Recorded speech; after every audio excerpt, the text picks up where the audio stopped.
에베소 1장 17절로 18절 말씀 우리 함께 보시겠습니다.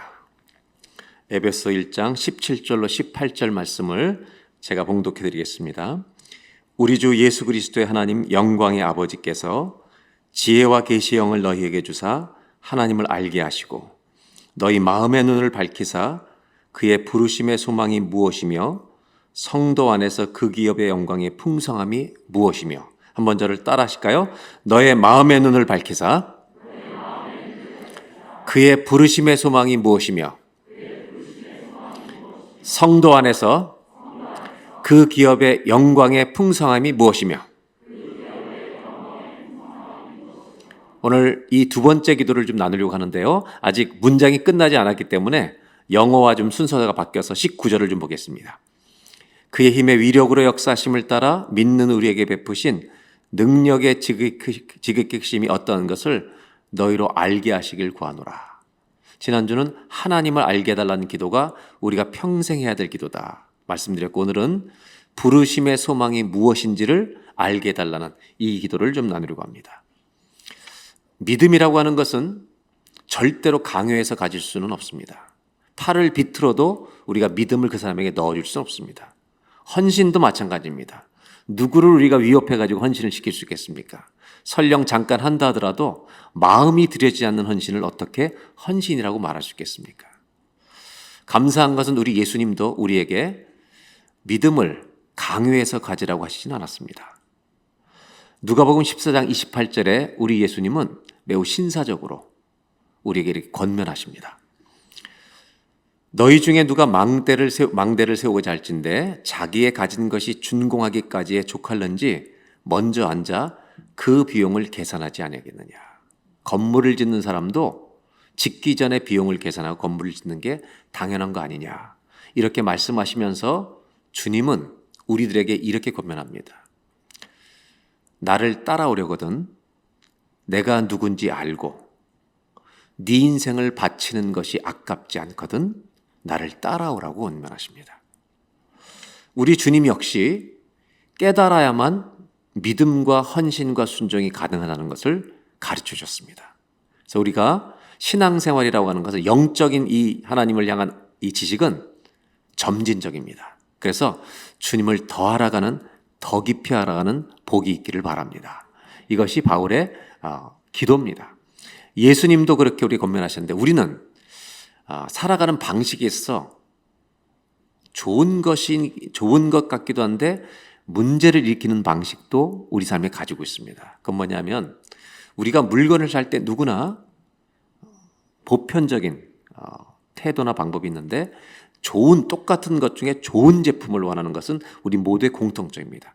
과일을 사도 좋은 거, 무슨 전자제품을 사도 좋은 거를 사려고 하는데, 또 한 가지 공통점은 뭐냐? 가격이. 그 다음은 여러분들이 대답하셔야죠. 가격이 싼 거, 좋은데 싼 거, 이것을 우리는 찾으려고 합니다. 근데 이거를 그렇게 파는 사람이 있다면 여러분 주의하셔야 합니다. 이 제품은 너무 좋습니다. 근데 진짜 쌉니다. 덥석 잡으면 큰일 납니다. 그렇게 말을 하고 물건을 파는 사람들은 사기꾼일 가능성이 높습니다. 금융도 마찬가지죠. 은행 이자가 1%인데 자기한테 투자하면 15% 이자를 준대요. 먼슬리. 아멘 그러고 거기다 투자하면 여러분 집을 날리는 겁니다. 절대 그렇게 하시면 안 됩니다. 근데 문제는 그 믿음이 생겨서 투자하는 분들이 있다는 겁니다. 그래서 사기꾼은요, 주님 오실 때까지 계속 있을 것입니다. 저는 신앙생활을 이렇게 할까 봐 두렵습니다. 주님께 한 번도 헌신하지 않고 주님 앞에 서는 날 나에게 엄청난 영광을 주실 거라는, 주님이 눈이 흐려지셔가지고 실수로 나에게 엄청난 상과 영광을 주실 거라는 거, 이런 기대를 조금이라도 하고 있을까 봐 겁이 납니다. 내 마음대로 다 살아놓고 하나님이 잘하였도다 실수로 말씀하실까 봐 이런 심보는 버리셔야 합니다. 우리 주님은 모든 것을 아십니다. 오늘 말씀을 나누기 전에 이런 허황된 생각들은 버리고 말씀 앞에 갔으면 좋겠습니다. 그런 일은 없을 것입니다. 바울은 바른 신앙에서 바른 삶이 시작된다는 것을 권면합니다. 에베소서는 우리가 1장에 바울서신 전체에 있는 내용의 기도를 다루지만 에베소서의 구성을 보면 우리가 그것을 쉽게 알 수 있는데 한번 도표로 보겠습니다. 에베소서는 두 파트로 나누면 1장부터 3장은 우리가 누구인가를 가르치고 있습니다. 그래서 예수님을 믿는 거듭나는 사람이 됐을 때 우리가 가지는 그 놀라운 신분에 대해서 말합니다. 내가 이런 사람이 되도록 하나님이 바꿔놓으신 거구나. 그리고 4장부터 6장은 그런 신분이 바뀌었기 때문에 이러한 삶을 살아야 하는 것이구나 라는 것을 가르쳐 줍니다. 이것은 분리된 것이 아니라 내가 그 놀라운 선물을 받은 나를 깨닫게 될 때 나타나는 증거고 열매라는 것, 하나라는 것입니다. 그래서 앞부분은 믿음을 얘기한다면 믿음의 본질, 우리가 무엇을 믿고 어떻게 됐는가. 두 번째 부분은 그러면 우리는 어떻게 살 것인가 합니다. 하나님의 자녀가 되는 특권이 앞부분이라면 책임이 후반부입니다. 즉 전반부는 하나님을 믿게 될 때 우리에게 베풀어 주시는 하늘의 신령한 복을 우리에게 설명해 주신다면 후반부는 우리한테 주신 이 복이 흘러넘쳐 다른 사람에게 가게 되는 것이 자연스럽다는 것입니다. 그래서 여러분, 저와 여러분이 정말 예수님 믿는다면 그 증거가 다른 사람한테 살아서 흘러가는 은혜가 있기를 바랍니다. 구원의 증거가 뭘까? 내가 정말 구원받았다는 증거가 뭘까? 많이 있죠. 여러분들이 생각하는 대답들도 다 맞을 거야 아마. 평안이 임하고 기쁨이 임하고 하나님을 찾고 다 맞죠. 그런데 다른 사람을 향해서 구원받은 사람에 나타나는 증거 중에 하나는 뭐냐면요, 다른 사람을 소중히 여긴다는 것입니다. 내 옆 사람을 소중히 여기는 겁니다. 이런 변화가 마구 일어나는 은혜가 있기를 바랍니다. 에베소를 통해서 이제 바울은 오늘 1장 18절 두 번째 기도를 우리에게 나누고 있는데 다시 한번 보겠습니다. 한번 저를 따라해 보실까요? 너희 마음의 눈을 밝히사 그의 부르심의 소망이 무엇이며. 네, 오늘 부르심의 소망에 대한 얘기를 하려고 하는데 이 부르심이라고 하는 이 단어를 두 가지의 의미로 이제 다르게 여러분들에게 해석을 좀 나누려고 합니다. 먼저 바울은 마음 눈을 밝혀달라고 기도합니다. 여러분, 우리가 눈을 볼 수 있기 때문에 많은 것을 봅니다. 자연도 봅니다. 그런데 나이가 들면서 눈에 병이 오기 시작하면 물질이 흐리게 보이기 시작하고 혹시 어떤 사람이 앞을 볼 수 없게 된다면 안타깝게 아름다운 자연이나 풍경도 볼 수 없게 되는 것입니다. 근데 내가 볼 수 없다고 아름다운 풍경이 사라지는 것은 아닙니다. 내가 못 봐도 그것은 실제하는 것입니다. 마음 눈을 밝혀달라고 기도하는 이유는 이 마음은 인격의 중심을 말합니다. 눈에 보이지 않는 것들을 볼 수 있는 길이 우리에게 일어날 수 있다는 것입니다. 마음의 눈을 밝혀주셔서 부르심의 소망이 무엇인지를 우리로 알게 해달라고 바울은 기도한다는 것입니다. 에베소 4장에 바울은 뭐라고 얘기하냐면 거꾸로 우리가 자꾸 허망한 것에 투자하고 죄의 날을 던지고 그렇게 살다 보면 마음이 어두워져서 눈에 보이지 않는 영원한 것을 보지 못하는 일이 생길까 봐 주의하라고 권면합니다. 마음의 눈을 밝혀달라는 기도는 이 세상에서 보이지 않는 하나님의 질서와 법칙들을 볼 수 있는, 진리를 깨달을 수 있는 이런 것들을 보게 해달라는 기도입니다. 이런 관점을 가지고 이제 부르심의 소망에 대한 얘기를 하려고 하는데 첫 번째로 이 부르심이라고 하는 단어는 바울이 부르심이라는 단어를 쓸 때 우리의 구원에 대해서 이 단어를 쓰고 있다는 것을 아셔야 합니다. 하나님이 우리를 부르셨다는 말은 죄악에서 불러내셨다는 말입니다. 사망에서 불러내셨다는 말입니다. 그래서 로마서 8장 28절 우리 다 같이 한번 함께 봉독하도록 하겠습니다. 우리가 알거니와 하나님을 사랑하는 자 곧 그의 뜻대로 부르심을 입은 자들에게는 모든 것이 합력하여 선을 이루니라. 여기서 부르심을 입은 자들은 하나님을 믿음으로 알게 된 사람을 말합니다. 하나님의 자녀가 된 사람을 말하고 그 사람들은 인생에 수없이 많은 일들이 합력해서 하나님의 선을 이루게 되는 목적을 향해 가고 있다고 가르치고 있습니다. 이것이 끝이 아니고요. 30절을 보겠습니다. 이어서 바울은 이렇게 설명합니다. 또 미리 정하신 그들을 또한 부르시고 하나님은 예정한 자들을 부르셔서 구원하시고 그들을 또한 의롭다 하시고 의롭다 하신 그들을 또한 영화롭게 하셨느니라. 부르셨다는 말은 의롭게 하기 위해서 부르셨고 우리를 영화롭게 하기 위해서 부르셨다. 즉 구원에 관계된 말을 하고 있다는 말입니다. 부르심의 소망 중에 첫 번째 우리가 이해할 것은 부르심을 받은 사람은 예수님을 믿고 그리스도로 의롭다함을 받은 사람을 부르심을 받은 사람이라고 말하고 즉 그리스도인들을 지칭하는 말입니다. 우리는 모두 구원으로 부르심을 받은 사람이라는 것을 여러분 믿고 사시길 바랍니다. 우리는 하나님의 구원에 부르심을 받은 사람들입니다. 맞습니까? 하나님의 말씀이 이 하나님이 우리의 말씀을 주시는 이 말씀이 믿어져서 이 말씀을 믿을 때 이 말씀의 능력이 실제로 나타나서 역사하고 있는 사람을 성경은 부르심을 받은 사람이라고 말합니다. 우리는 말씀의 약속이 우리에게 임한 줄로 믿습니다. 그래서 우리는 거듭난 것입니다. 이것을 확신하는 것이 중요한데 문제는 마귀는 부르심을 받았다는 구원의 확신에 흠집을 냅니다. 공격하기 시작합니다. 우리를 의심하게 합니다. 그래서 우리가 구원으로 부르심을 받았다는 사실이 마치 아닌 것처럼 우리로 하여금 괴롭히고 우리를 넘어뜨리려고 하는 것이 사단의 계략입니다. 하지만 우리는 이 구원, 이 부르심을 아무도 빼앗을 수 없다는 사실을 말씀을 통해 아는데도 불구하고 흔들릴 때가 많습니다. 그래서 이 사도 바울은 하나님을 믿는 우리들에게 부르심의 소망의 근거가 무엇인지를 똑바로 알자는 겁니다. 우리가 하나님의 자녀로 부름받게 된 구원의 사건은 나의 주관적 감정으로 온 것이 아닙니다. 말씀을 믿는 우리에게 여러분 하나님 말씀에 약속으로 임한 것이지 내 감정에 의해서 결정된 것은 아닙니다.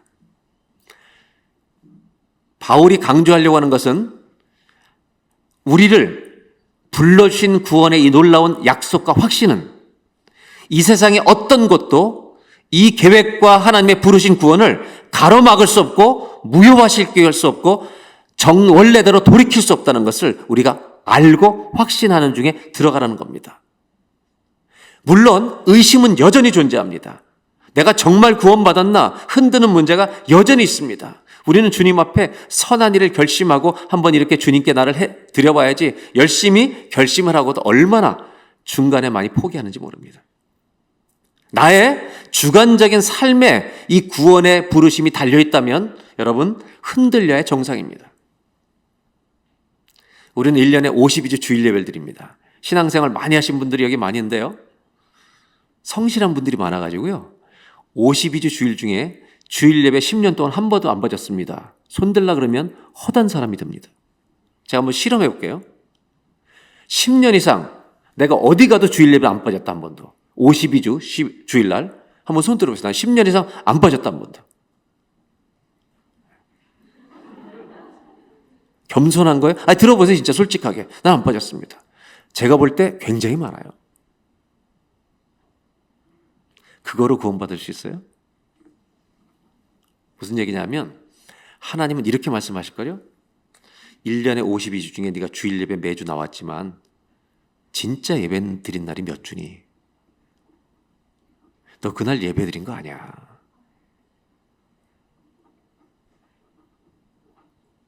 너 그렇게 시작부터 끝까지 자놓고 예배 드렸다고 할 수 있니? 너 그날 마음속에 그 사람 그렇게 미워하는 놈 그거 생각하고 하루 종일 있었으면서 입으로 찬양하고 그 놈 어떻게 해결하나? 그 예배니? 무엇으로 우리가 그 부르심에 합당하겠어요? 무엇을 해야 그분의 부르심에 구원에 내가 합당한 자격이 있겠어요? 우리를 부르신 그 구원의 부르심은 그 소망의 근거가 나에게 달려있지 않다는 게 복음이에요. 그 근거는 그렇게 부족하고 흔들리고 넘어질 수 있는 우리를 위해 주님이 예배해 놓으신 하나님의 신실하심과 이 약속의 말씀과 하나님이 소망이에요. 그것 때문에 이 부르심의 소망의 근거가 있는 것이죠. 그리고 구원받은 자에게 성령의 인치심까지 해주시고 너는 내 것이라고 인정해 주시고 하나님의 은혜에서 떨어져 나가는 것은 불가능하다는 거예요. 그런 일이 일어날 수 없어요.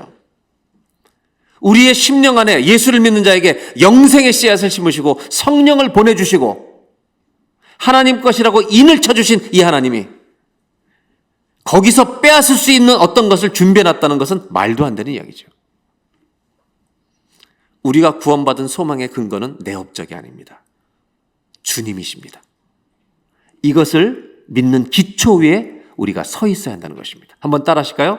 내가 소망이 아니라 하나님의 은혜가 소망입니다. 맞습니까? 내가 하나님의 구원의 부르심을 받은 것이 나에게 달려있는 것이 아니라 아무리 흔들리고 넘어질 수 있는 우리들이지만 약속의 말씀을 믿는 자에게 주시는 하나님의 신실하신 그 약속, 그것이 부르심, 구원의 소망의 근거가 되시기를 바랍니다. 그래야 흔들리지 않는 거죠. 이제 그렇다면 첫 번째로 이 부르심이 구원이라고 이해한다면 두 번째는 우리의 사명에 대한 얘기를 하고 있는 겁니다. 하나님의 calling, 우리를 구원하시고 부르신 것은 하나님의 소원이 있기 때문이라는 겁니다. 우리 하나님의 자녀 삼으실 때 우리를 향한 하나님의 소원이 있어요. 특별한 소원.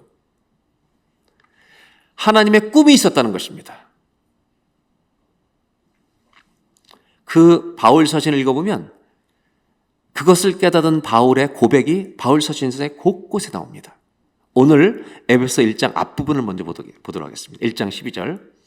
이는 우리가 그리스도 안에서 전부터 바라던, 그리스도 안에서 전부터 그렇게 바라던 그분의 영광의 찬송이 되게 하려 하심이라. 13절. 그 안에서 너희도 진리의 말씀 곧 너희의 구원의 복음을 듣고 그 안에서 또한 믿어 약속의 성령으로 인치심을 받았으니. 14절을 다 같이 봉독합니다. 이는 우리 기업의 보증이 되사 그 얻으신 것을 속량하시고 그의 영광을 찬송하게 하려 하십니다. 하나님이 우리를 부르실 때, 구원시키실 때 우리를 향한 소원이 있는데 그분의 영광을 찬송하게 하는 것이 그분의 소원이었어요. 여러분, 우리는 소망이 아니에요. 근거가 아니에요. 우리의 소망은 주님이 맞습니다. 그렇다면 우리는 소망의 도구는 될 수 있습니다. 맞습니까? 내가 옆 사람을 쳐다볼 때 내가 그 사람을 사랑하고 섬김으로 말미암아 내가 그 사람이 하나님, 소망의 하나님을 바라볼 수 있는 도구가 되기는 할 수 있죠. 도구가 될 수 있는 것입니다. 바울은 하나님이 자기를 부르신 목적에 대해서 알고 있었어요. 그분의 영광에 찬송이 되는 거구나. 고린도전서 6장에 가면 18절에 이런 말씀합니다. 음행을 피하라. 성적으로 타락하지 말 것을 권면합니다. 사람이 범하는 죄마다 몸 밖에서 일어나지만 음행하는 자는 자기 몸의 죄를 짓는 것이다. 19절. 너희 몸은 너희가 하나님께로부터 받은 바 너희 가운데 계신 성령의 전인 줄을 알지 못하느냐. 저를 따라 하실까요? 너희는 너희 자신의 것이 아니라. 이것이 바울의 생각입니다. 주님이 원하시는 소원입니다.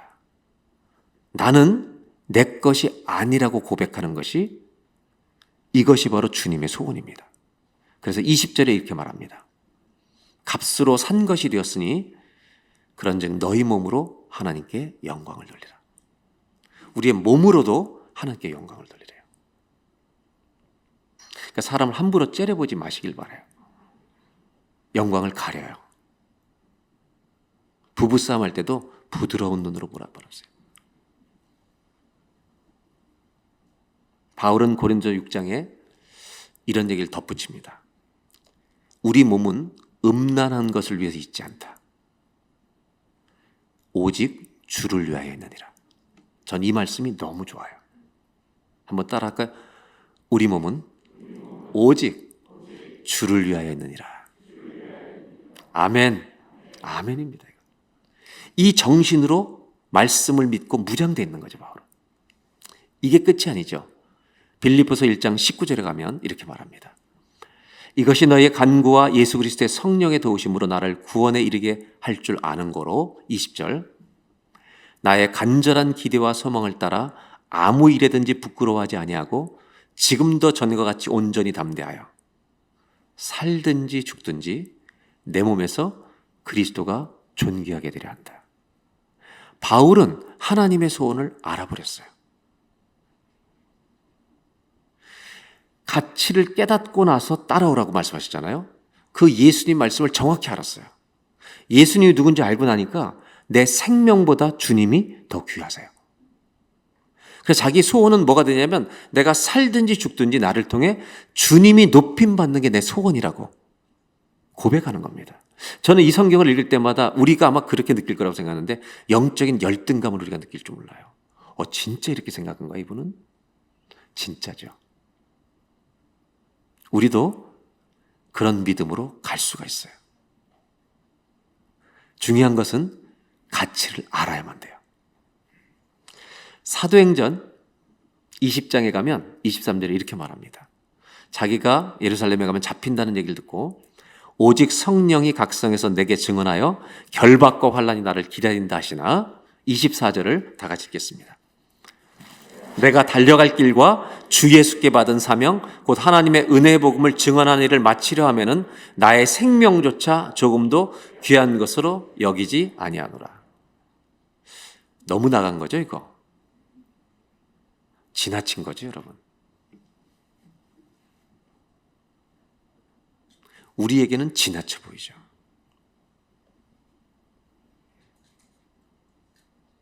그러나 바울의 고백은 그의 진실한 고백이죠.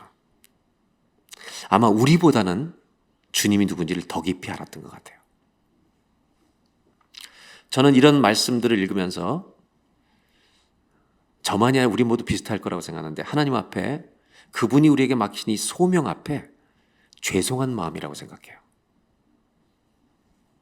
왜냐하면 그 소명을 위해서 우리에게 주신 사명들을 수행하는데 우리가 멀리 있다는 것을 알기 때문이에요.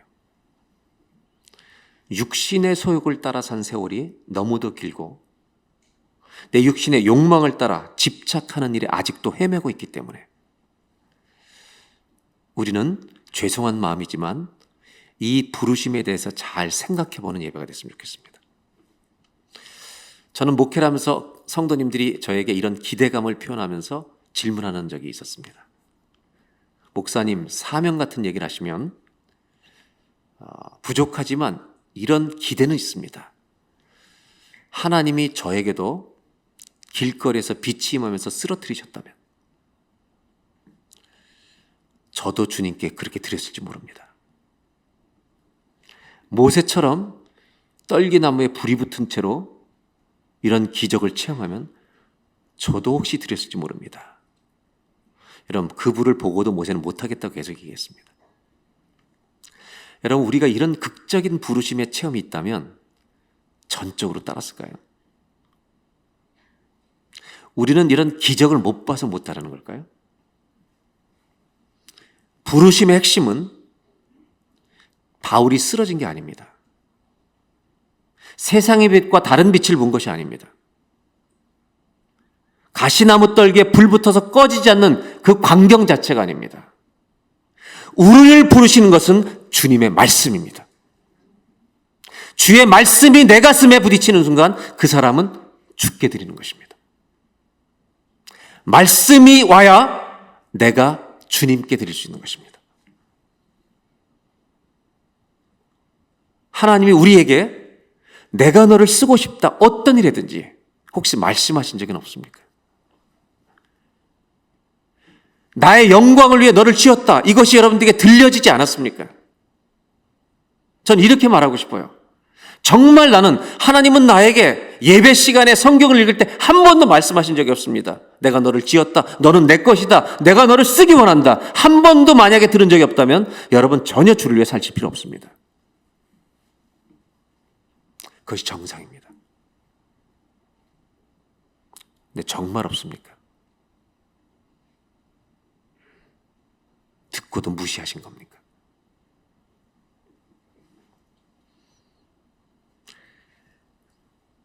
내 육신의 일들이 급해서 몸이 힘들어서 안 하고, 내 육신의 소욕을 위해서 달려가는 일이 바빠서 못하고, 그래서 못했다고 고백하는 것이 솔직한 말이죠. 만약 그랬다면 오늘 돌아가자는 겁니다, 주님께. 기독교 신앙은 예수님 믿는 요것만 기뻐해라, 다른 즐거움은 다 아무것도 아니다, 이렇게 말하는 거 아닙니다. 우리에게 주신 자연도 기뻐할 줄 알아야 되고, 자녀를 주셨으면 자녀도 기뻐할 줄 알아야 되고, 건강한 기쁨들을 누리는 것이 정상입니다. 히브리서 11장을 보면 믿음의 사람들은 믿음으로 평생을 걸어갑니다. 근데 그분들의 특징이 뭐냐면 세상과 무관한 삶을 살지 않고 세상 속에서 삽니다. 다른 것은 뭐냐? 눈에 보이지 아니하는 하나님의 나라를 바라보며, 하나님의 나라를 바라보며 이 세상에서 어떻게 적응하고 사는 것이 맞는지를 배워갔다는 것입니다. 이게 믿음의 사람들입니다. 하나님의 영원 나라를 바라보면서 거기에 들어갈 거 알면서 오늘 이 세상에서 어떻게 적응할 것인가라는 것을, 그 관점을 가지고 살아갔다는 겁니다. 우리는 마치 하나님 나라가 없는 것처럼, 이 세상이 전부인 것처럼 살아가고 있지는 않은지를 생각해 봐야 한다는 겁니다. 부르심의 소망은 세상을 보는 관점이 바뀌는 것입니다. 우리가 누려야 될 작은 건강한 기쁨들 다 누리되, 이 기쁨들이 여러분 하나님의 영광을 향한 기쁨의 튜닝이, 초점이 잘 맞춰져서 그 기쁨의 한 파트들로서 기뻐하라는 것입니다. 산책하면서 기뻐하세요. 주님의 나라에 가서 우린 더 긴 산책을 할 거예요. 음악을 들으면서 기뻐하세요. 우리는 하나님 나라에서 그 영광스러운 찬양의 정말 노래, 우리는 다 들어가야 될 거예요. 그래서 저는 요즘 그 노래 잘하는 가수들이 빨리 예수 믿고 천국에 같이 갔으면 좋겠어요. 좀 구체적인 얘기로 돌아오면, 우리 인생은 나이에마다 욕망이 바뀝니다. 어린아이가 쭉 걷기 시작하고 3, 4살이 되면 가장 많이 하는 말 중에 내가, 신발 신어 내가 하겠다는 거죠. 이것들이 유치원 1학년 가면 엄마가 들어오려면 들어오지 말래요. 청소년이 됐잖아요. 10대 이제 아들들이 이제 집에서 크기 시작하면 얘네들의 소망은 뭐냐? 프라이드 치킨 한 마리를 통째로 내가 혼자 먹겠다는 겁니다. 근데 7, 80이 넘으면 소화가 안 돼서 그 한 마리 주면 죽으라는 거냐? 건강에 좋은 음식을 열심히 찾는 나이가 됩니다. 내가 젊은 사람인가 나이가 든 사람인가 질문 하나를 해보면 알 수 있는데요. 10만 불이 갑자기 생기면 뭐 하겠습니까? 그러면 여러분의 대답하지 말고 젊은 사람들이 뭐 할 것 같아요? 대답해 보세요. 10만 불이 갑자기 생기면 젊은 사람들은 뭐 할 것 같습니까? 차를 바꾸거나 가고 싶은 스페인 여행을 간다든지. 그러니까 갈 길이 아직 많은 사람들은요, 쓸 생각을 합니다. 그런데 10만 불이 딱 생기면 뭐 하긴 뭐해, 은행에 넣어야지. 이렇게 생각하는 분들은 죄송하지만 나이가 드신 분들입니다. 왜냐하면 노후 대책도 생각하고 이 보존을 해야 되는 거죠. 사실은 이 충동 구매에 대한 이런 욕구가 있다는 것은 젊다는 것입니다. 반대로 구매 욕구보다 저축 욕구가 크면 나이가 든 겁니다. 왜냐하면 미래를 준비해야 되기 때문에, 이것이 바로 앞에 와 있기 때문에. 근데 나이가 많아졌는데도 여전히 옷을 사고 싶은 충동의 욕구가 많으면 그런 사람 뭐라고 부르냐면 멋쟁이라고 부릅니다.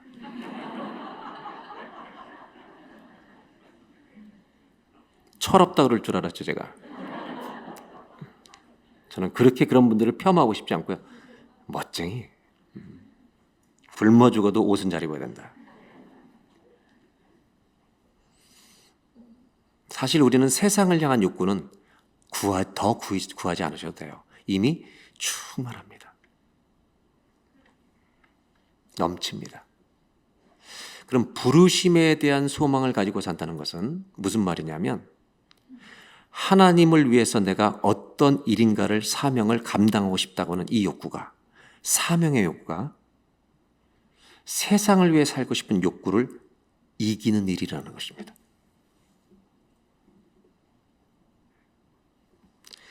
언제 어떻게 이런 변환이 가능할까? 전환이 가능할까? 이런 일이 어떤 때 나한테 올까? 바울과 모세의 공통점은요. 최고를 누려본 사람들입니다. 바울은 최고 학문을 가진 가말리엘 문화생입니다. 자랑할 것이 많아요. 모세는 40년을 궁중에 살았습니다. 그것을 다 버리고 사명의 길을 걸어갈 수 있었던 이유를 히브리서 11장 24절로 26절에 이렇게 설명하고 있습니다. 믿음으로 모세는 장성하여 바로의 공주의 아들이라 칭함받기를 거절하고 도리어 하나님의 백성과 함께 출애굽하면서 고난받는 이 사명을 위해 사는 것을 잠시 죄악의 낙을 누리는 것보다 더 좋아한 이유가 있는데 이는 26절 그리스도를 위하여 받는 수모를 애굽의 모든 보화보다 더 큰 재물로 여겼으니 이는 상 주심을 바라봅니다. 세상에 대한 욕망이 전혀 없으면 안 됩니다. 당연히 있어야죠. 우리가 사는데. 그런데 성경이 말하고 있는 증거는 뭐냐면 그것도 소중한 거 안다. 부분적으로 필요하죠, 우리가. 이것보다 하나님을 위해서 힘들지만 살아가는 것이 훨씬 더 귀한 재물로 여겼다는 것입니다. 이 가치가 나의 안에서 세상에 대한 가치와 욕망을 이길 수 있는 일이 어떻게 일어나는 거예요? 우리의 삶을 보면 우린 24시간 눈에 보이는 것을 가지는데 노출되어 삽니다. 영화나 드라마나 모든 걸 봐도. 요즘은 또 이 스마트폰 시대라 다 사진작가잖아요. 밥만 먹어도 찍어서 올리고. 그럼 나도 저거 먹으러 가야지. 나쁜 거 아니라는 거예요. 근데 그거보다 하나님을 위해 사는 것이 더 가치 있다고 여기자는 거예요, 우리가. 방법이 있죠. 그래서 뭐냐면 우리를 그 가치를 알게 하는 말씀 앞에 갖다 날마다 세우셔야 합니다. 여러분 사명을 따라 살고 싶지 않으신 분은 성경을 절대 읽으시면 안 됩니다. 인생이 바뀔 수가 있기 때문에. 내가 세상에 대한 수많은 열망과 욕망을 가지게 되면 늘 눈에 보이고 내가 거기에 노출됐기 때문입니다. 예배 시간도 말씀 앞에 노출되는 시간입니다. 하나님을 위해 사는 것이 정말 가치 있다는 것을 깨달으려면 자기 자신을 말씀 앞에 갖다 놓는 삶이 회복되기를 바랍니다. 한 번만 따라 하실까요? 하나님 말씀 앞에 날마다 나를 세우십시오. 말씀에 갖다 놔야만, 말씀에 내가 노출돼야만 하나님의 그 놀라운 그 영광이 얼마나 값진 것인지를 내가 깨닫고 그것을 위해서 살아갈 수 있는 힘이 생긴다는 겁니다. 욕망이 생긴다는 겁니다. 모든 사람은요, 지칠 때가 있습니다. 그만두고 싶을 때가 있습니다. 그때마다 주님 앞으로 가셔야 합니다. 사실 모세도 그 사명을 수행하다가 죽고 싶을 만큼 힘들었습니다. 그때마다 어디로 갔어요? 호렙산에 올라갑니다.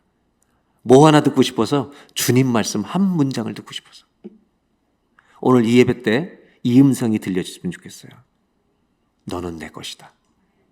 나는 너를 쓰고 싶다.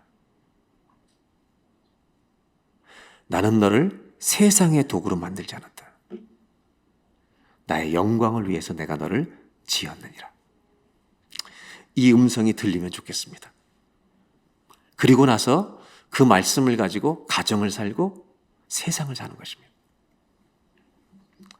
수없이 그런 음성이 들렸지만 등을 돌렸던 분들이 있다면 주님, 제가 여기 있습니다. 저를 써주십시오. 이렇게 고백하는 오늘 예배가 되기를 바랍니다. 제가 이제 이렇게 예배가 회복되면서 많은 분들을 만나는데 각 부서에서 사람이 부족하다 그러더라고요. 요새 뭐 봉사자들이 요새 모자란대요. 막 바쁘죠. 좋은 말을 할 때 돌아오시기를 주의 이름으로 부탁드립니다. 성가대도 돌아오시고 찬양팀도 돌아오시고 반주할 수 있다는 특권이 몇 명이나 있겠습니까? 바빠서 못하죠. 네, 못하셔도 돼요. 주님은 기다리실 것입니다. 주차팀도 돌아오시고 안 해봤던 분들 오늘 말씀드리니까 나를 부르시는구나. 그렇게 돌아오는 주님께 죽게 돌아가세요. 주님께 돌아가는 은혜가 회복되기를 바랍니다.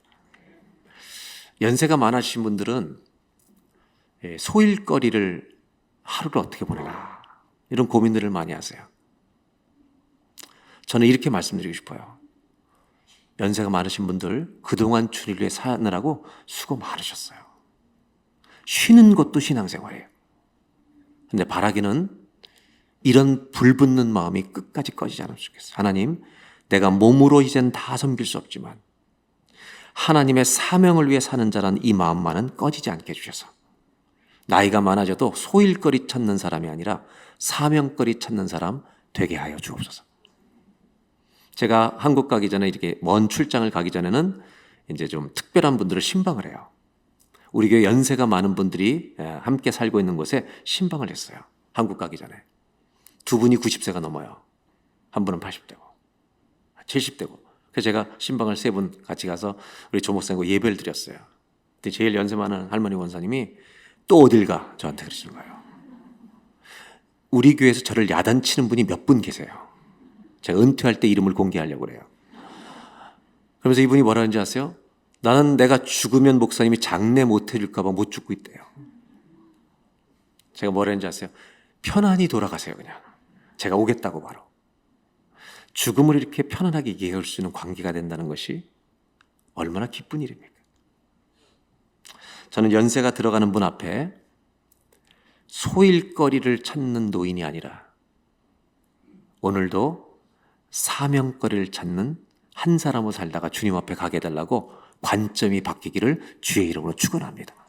내가 몸이 힘들어서 1분밖에 기도 못하잖아요. 1분만 하면 되죠. 그 1분은 젊었을 때 1시간 같은 거예요.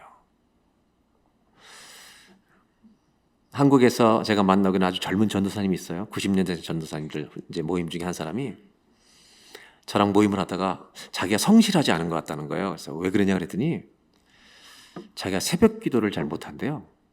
그래서 아니 힘들어서 못 일어난다는 거냐 그랬더니 충격적인 얘기를 하더라고요. 아니요. 목사님이 시켜서 막 담임 목사님이 시켜서 일 저일 하는데 새벽에 차량 운행을 한대요. 4시에 일어나서 차량 운행을 하고 다시 새벽 기도 끝나고 끝나면 조금 있다 바로 다 모시고 갔다가 돌아오면 7시에 오던데요. 그럼 바로 집으로 들어가는구나 그랬더니 제가 그랬어요. 그 담임 목사님을 원망해주고 싶은 동정해주고 싶은 마음이 너무 많지만 제가 이렇게 얘기했습니다. 네가 그 섬김을 할 수 있는 기간이 몇 년이나 되겠느냐. 도덕적으로 저는 그 목사님을 원망하고 싶은 마음이 있어요. 담임 목사님. 근데 그렇게 전혀 얘기하잖아요. 우리 다 그런 시간이 불과 몇 년이다. 기쁘게 해라. 힘들어도 기쁘게 해라. 그리고 라이드 하자마자 바로 집으로 튀어들어가지 말고 성전에 가서 5분만 기도하고 하면 너는 그 5분이 주님의 50분으로 여기실 거다. 그 형제를 6개월에 한 번씩 만날 때마다 물어봐요. 전사님 기쁘게 하고 있습니까? 기쁘게 하고 있습니다. 나이가 들면 다 힘들어지잖아요. 내가 힘들다는 이유로 쉬고 있는 분들에게 권면합니다. 좋은 말로 할 때 돌아오시기 바랍니다.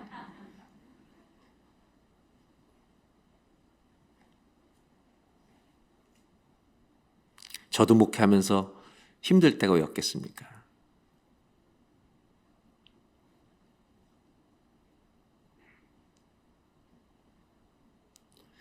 목회를 30몇 년 넘게 했으면 대충 해도 되겠지. 그래서 우리 목회자라고 이런 얘기합니다. 나는 대충 하는 게 제일 싫다. 내가 제일 힘들 때는 설교하러 올라갈 때 긴장이 없을 때다. 그럼 그만둬야 되지 않겠는가? 여러분 몸 상할 때까지 섬기라고 말씀드리는 건 아닙니다. 그러나 어떤 때는 힘들어도 해야 될 때가 있습니다. 사명이 있기 때문에. 그것이 너무나도 귀한 가치가 있기 때문에. 그 가치를 발견하시려면 세상에만 노출시키면 안 됩니다. 말씀 앞에 자기를 노출시켜서 주의 말씀이 나를 지배하고 통치하는 그 자리에 들어가시기를 주의 이름으로 축복합니다. 마지막으로 나누고 싶은 건 18절을 보겠습니다. 성도 안에서 그 기업의 영광의 풍성함이 무엇이며 하나님 주실 그 상속의 미래의 풍성이 무엇인지를 볼 수 있게 달라는 기도입니다. 바울은 이것을 8장에 이렇게 비유합니다. 로마서 8장에 생각하건대 현재의 고난은 우리의 고난은 장차 우리에게 나타날 영광과 비교할 수 없다. 그 힘든 것이 하나님 앞에 설 영광과 비교할 수 없다. 너무너무 가치 있는 투자다 이거는. 확신을 가지고 권면해요. 이걸 다른 식으로 바울은 뭐라고 표현하면 재밌게 표현하는 게 나오는데요. 고린도후서 4장 17절에 이렇게 표현합니다. 우리가 잠시 받는 환난에 경한 것. 환난이 가벼운 거래요. 환난 자체가 가벼운 게 아니라 뭐 때문에 가볍게 여기냐면 지극히 크고 영원한 영광의 그 중한 것을 우리에게 이루게 함이니. 이 세상에서 어마어마한 비극을 당했다 할지라도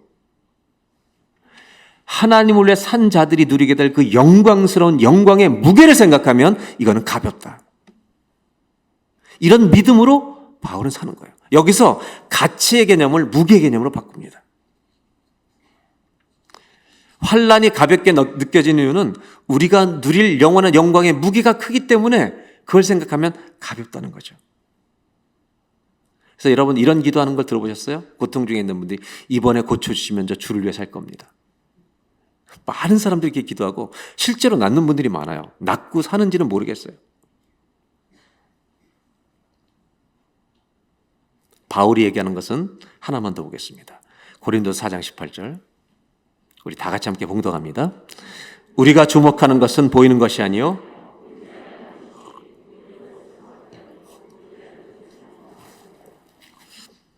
바울은 이렇게 말하죠. 무엇이 영원한 거냐면 보이지 않는 것이 영원하다. 여러분 이런 모든 것들을 깨달으려면 방법이 없어요. 세상에서 배우는 게 아니라 말씀에서 배우는 겁니다. 말씀을 펼칠 때 주님께서 성령께서 눈을 열어 깨닫게 하시는 은혜가 임할 줄로 믿습니다. 보이지 않는 것은 영원합니다. 저는 그래서 여러분들 바울이 얘기했던 마지막 우리의 기도는 부르심의 소망을 깨닫고 하늘나라에서 받을 상속의 그 부요함이 무엇인지를 보게 해달라는 기도인데 그걸 알면 그것을 살아갈 수 있는 힘이 생긴다는 겁니다. 그렇다면 우리가 오늘 마지막으로 내려야 될 결론은 영원한 것이 무엇일까? 뭐가 영원한 것 같습니까? 제가 군대 들어갈 때 신학교를 졸업하고 군대를 들어갈 때 저는 갈등 속에 들어갔습니다. 목회의 길을 그만둘까라는 고민을 하면서 들어갔습니다. 나라가 어려울 때였기 때문에 기독교 사회를 변화시키는 기독교인으로의 삶을 사는 것은 어떨까? 세상 속으로 들어가서 일반 직업을 갖는 것을 고민하면서 들어갔습니다. 그리고 계속해서 목회의 길을 걷는 것보다 좀 이렇게 세상에서 갈등도 하고 이러면서 사는 것도 괜찮겠다는 생각을 하면서 들어갔어요. 근데 그 군대에서 뜻밖의 사람 두 사람을 만났는데 그냥 평범한 옆에 중대에 있는 크리스찬들이었습니다. 서울의 지방도시에서 온 두 명의 크리스찬들이었는데 제가 볼 때 저보다 더 신학을 한 목회자 같은 분들이었어요. 젊은 20대 사람들이었는데 한 사람은 동갑이고 한 사람은 저보다 어린데 군대를 일찍 간 거죠. 이 두 사람이 부대를 갔더니 그 대대 안에 겨울철에 추울 때 영하로 내려가는 그 기간 동안 새벽 2시부터 3시까지 초소를 다니면서 생강차를 끓여서 이 두 사람이 돌아가면서 매일 그걸 봉사하고 있어요. 저보러 조인하라는 거죠. 그러니까 제가 오니까 자기들은 목회자가 온 줄 알고 저보다 믿음들은 자기가 좋은 것 같은데 그래서 할 수 없이 조인했어요. 왜냐하면 기대가 있으니까. 근데 그 형제들을 만나면서요, 결론은 제가 목회로 돌아왔습니다. 제가 목회의 길로 다시 신학의 길로 돌아와서 목회자가 되는 길에 제 일생에 가장 크게 기여한 사람 중에 한 파트가 그분들입니다. 왜냐하면 갈등할 때 만났기 때문에. 그리고 군대에서는 그 봉사하는 형제들을 위해 우리가 새벽에 또 일어나야 되니까 10시 전에 근무 시간을 배려줘서 군대에서도 아름다운 일들이 났습니다. 그래서 그 군대에서 참 아름다운 역사들이 많이 일어났는데 1980년대 그게 초중반에 일어났던 일입니다. 그리고 2020년 전으로 19년 팬데믹 직전에 40년이 좀 안 됐겠죠. 제가 서울에 있는 한 교회에서 이제 설교하고 1부 설교하고 2부 설교하고 기다리고 있는데 동남아에 있는 한 곳에서 전화가 왔습니다. 교회로 저를 바꿔달라고. 사무실에서 전화를 받겠냐고 그래서 받겠다고, 내가 아는 사람이다. 그런데 그분이 군대에 있던 형제였습니다. 내가 그 교회 오늘 주일 예배를 드리는데, 내가 그 교회 출신인데 주일 예배를 드리는데 박 목사님이 설교해서 은혜 많이 받았습니다. 그러면서 전화를 하고, 아니 어디요? 캄보디아라 그래요. 뭐 하고 있어요? 그랬더니 저 선교사입니다. 30-40년에 만에 만난 그 형제가 선교사로 저를 찾은 것입니다. 제가 그렇게 대답했어요. 그럴 줄 알았어. 심상치가 않았어. 그 형제들과 사심 없이, 아무 대가도 없이 생강차를 날라주던 섬김이 영원한 게 아닐까. 사심이 담긴 것이 아니라 여러분 주님을 위해 바친 것만이 영원한 것이 아닐까.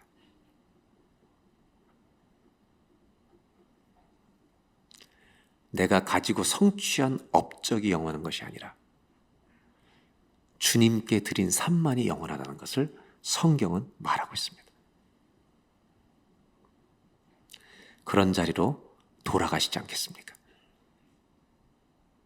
그것이 선교사로 부르는 자리라면 가고, 내가 직장을 가지고 주님의 영광을 사는 길이라면 마음 자세를 고쳐서 다시 그 자리에 돌아가고. 그래서 한번 저를 따라 하실까요? 내가 성취한 것이 아니라 주께 드린 삶이 영원합니다. 무엇이 영원할까요? 주께 드린 것만이 영원합니다. 마지막, 제가 나이가 들어가면서 이제 어르신들을 뵈면 나이가 들어간다는 것은 눈에 보이는 세상과 이별할 준비를 하라는 것이구나. 얼마나 기쁨인지 모르겠어요. 여러분, 인생을 맞춰간다는 것도 기쁨이 되는 그 은혜의 자리로 들어가시기를 축복합니다. 기도하겠습니다.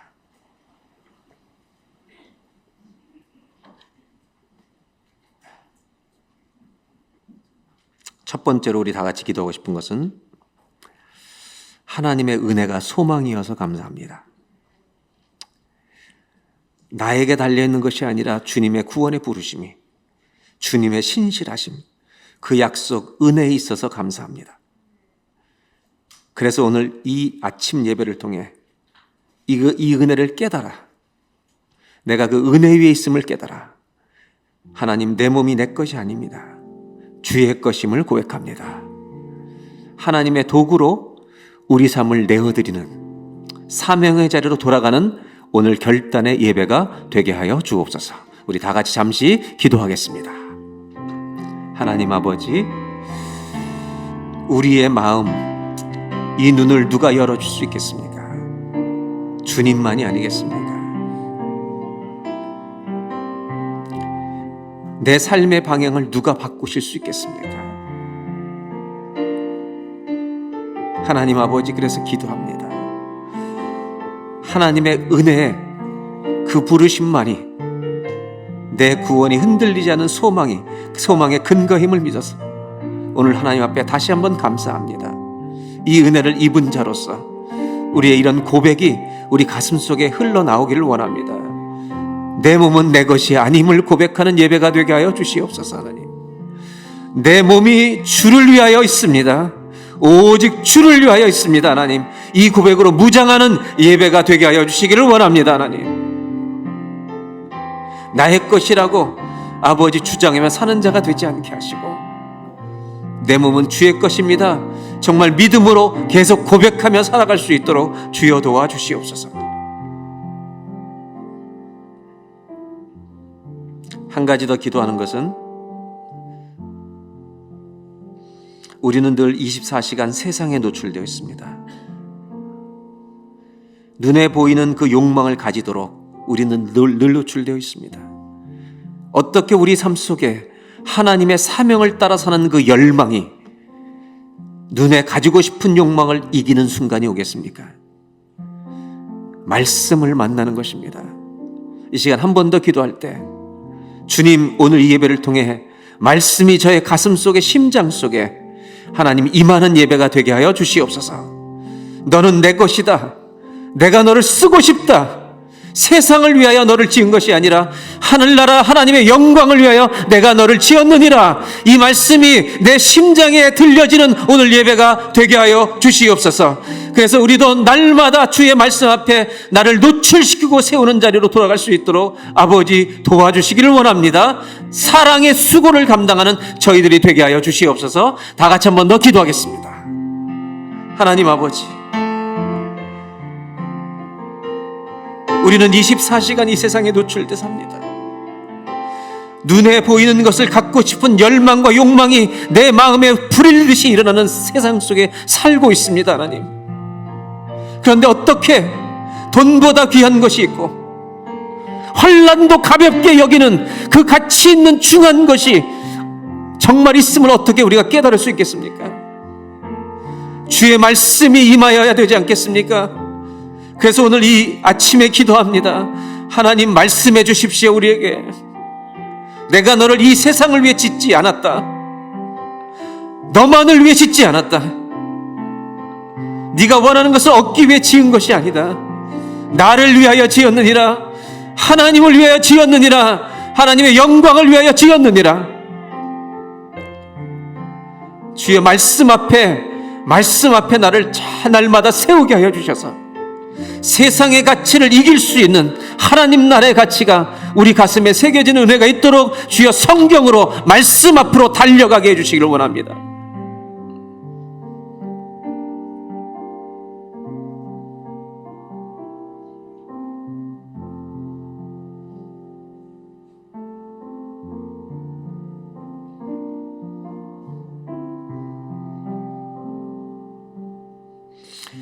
한 번 더 기도합니다. 하나님,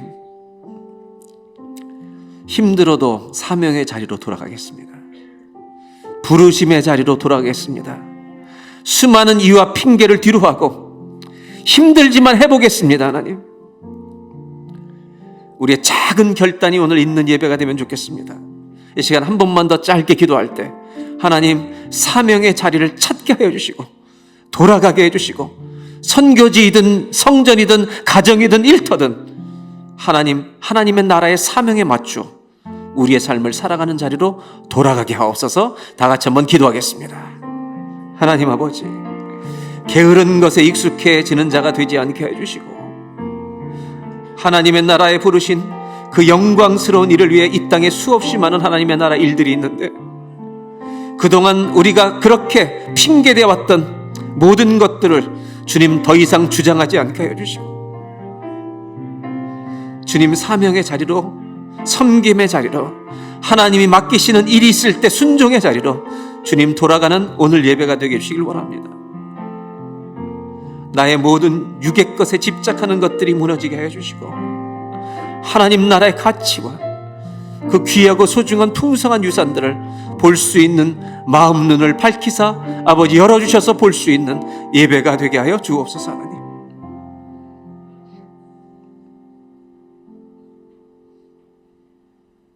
하나님 아버지, 저희들의 삶 속에 눈에 보이는 것에 대한 욕망을 이길 수 있는 하나님 사명에 대한 열망이 우리에게 일어나고 역사할 수 있도록 도와주시옵소서.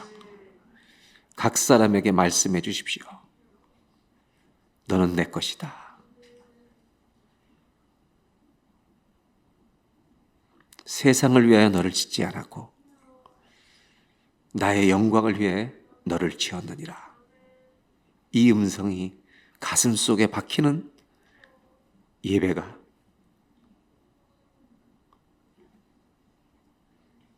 나의 예배가 되게 하여 주옵소서. 예수 그리스도의 이름으로 기도드립니다.